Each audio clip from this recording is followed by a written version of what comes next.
প্রধান উপদেষ্টা ডক্টর মোহাম্মদ ইউনূস বলেছেন, জনগণকে নির্বাচনমুখী করতে হবে, তাদেরকে সাথে নিয়ে করতে হবে নিরাপদ ভোটের আয়োজন।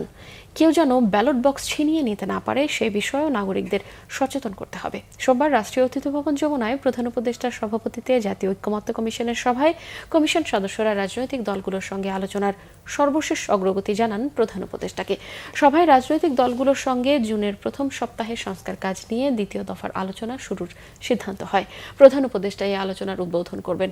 গত 19 মে রাজনৈতিক দলগুলোর সঙ্গে ঐক্যমত্য কমিশনের প্রথম দফার আলোচনা শেষ হয়েছে।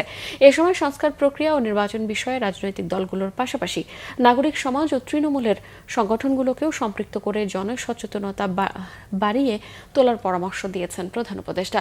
নির্বাচনের ক্ষেত্রে বিভিন্ন সমস্যার কথা তুলে ধরেন প্রধান উপদেষ্টা। সেগুলোর রোধ এবং মোকাবেলায় করণীয় সম্পর্কেও প্রয়োজনীয় নির্দেশ দেন তিনি।